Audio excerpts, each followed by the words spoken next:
Kaleshwaram project Kannepalli మోటార్ల పేరు మీద Congress car party నడుమ కామెంట్ల వారు నడుస్తూనే ఉంది. అవతల సైడు అధికార పార్టీకి వెళ్ళి ఒక్క మాట అంటే యువతలి ప్రతిపక్ష పార్టీకి వెళ్ళి 10-12 కౌంటర్లు వచ్చి పడుతున్నాయి. అదే ఫ్లోలా నిన్న సీఎం సార్ సీరియస్ గా మాట్లాడిన మాటలకు ఇవాళ కేటీఆర్ ఫైర్ అవుతుంటా రైతుల తిప్పలు తీర్చుకుంటా మా మీద వాడు ఏడిస్తే మంచిగా ఉండదు అనుకుంటే ఇగో ఇట్లా స్పీచ్ దంచిండు.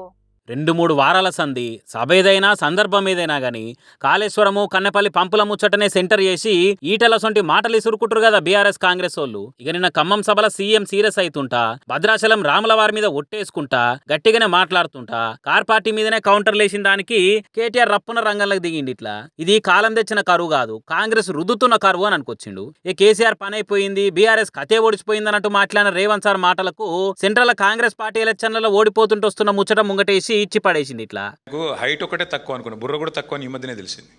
అందుకే అనేది మాట్లాడేటప్పుడు ఒళ్ళు దగ్గర పెట్టుకొని మాట్లాడాలి. మీ రాహుల్ గాంధీ గారు వరుసగా 2014 నుంచి ఇప్పటిదాకా 3 ఎలక్షన్లు ఓడిపోయింది. అయితే ఖతం అయిపోయిందా కాంగ్రెస్? ఉంటుంది కదా, అడుగో బొడుగో ఆడనే ఉంటుంది. అట్లాంటిది ఇంత పవర్ఫుల్ పార్టీ, రాష్ట్రం తెచ్చిన పార్టీ, అంత పవర్ఫుల్ నాయకుడు ఒక్క ఎలక్షన్లో మీ అన్ని అబద్ధపు మాటలు చెప్పి ప్రజలను గోల్మాల్ చేసి దొంగ ఓట్లతో గెలిచినావు. నువ్వు నీకే ఇంతుంటే తెలంగాణ ప్రజల మీదకి తుపాకీ తీసుకుపోయిన నీకే ఇంతుంటే తెలంగాణ తెచ్చిన మాకెంత ఉండాలని పెట్టుమని. అంత సిపాయి అయితే మొలకెత్తని అని అంటుండు కదా, పెట్టుమని రాష్ట్రంలో ఎలక్షన్లు పెట్టుమని.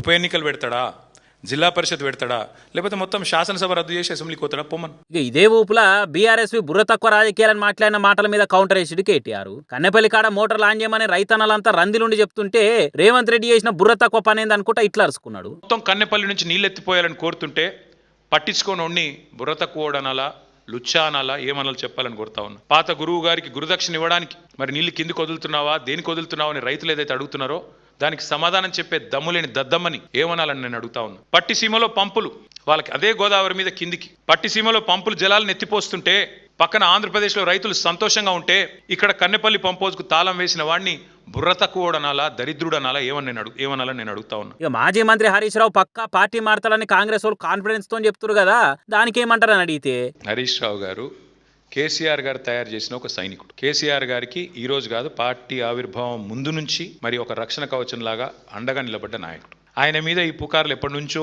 వస్తూనే ఉన్నాయి. కాబట్టి శీల పరీక్షలు పెట్టాల్సింది ఎవరికన్నా ఉంటే ఈ దేశంలో, ఈ రాష్ట్రంలో రేవంత్ రెడ్డి గారికి. ఎందుకంటే ఆయనలాగా మాకు లాలూచీపడే అవసరం లేదు, ఆ పరిస్థితి లేదు. రేవంత్ రెడ్డి ఢిల్లీ పోతే ఏం చేస్తాడో నాకు తెలుసు, మీ మీడియా మిత్రులకు కూడా తెలుసు. మీరు సిగ్గుపడుతున్నారు, చెప్తలేరు. పొద్దున కాంగ్రెస్తో ఉంటాడు, రాత్రి బీజేపీతో ఉంటాడు. ఆయన గురించి ఎవరికి తెలియదండి. రాత్రి పోయి బీజేపీలో కాళ్ళు పట్టుకుంటాడు, పొద్దునంతా కాంగ్రెస్తో డ్రామా చేస్తాడు. గాయన కూడా మాట్లాడతాడు హరీష్ రావు గారి గురించి, మా నాయకుల గురించి. హరీష్ రావు కేసీఆర్ తయారు చేసిన సైనికుడా అనుకుంటా ఎగ్దమ్ ఎలివేషన్లు ఇచ్చింది. ఇట్లా ఇక చెప్పేదంతా అయిపోయింది అనుకుంటా కేటీఆర్ లేచి వెళ్ళిపోతుంటే మన జర్నలిస్టుల నుండి సార్ మరి మాకు వచ్చే ఎలక్షన్లలో 117 సీట్లు వస్తాయని సీఎం రేవంత్ సార్ నమ్మకంతో నలుగురులో చెప్తున్నాడు, దానికేమంటారు అని అడిగితే 7 కూడా రావు. కాక 7 కూడా రావు. ఇదివరకు కూడా చెప్పినా మళ్ళీ కూడా చెప్తాను, 117 కాదు 7 కూడా రావు.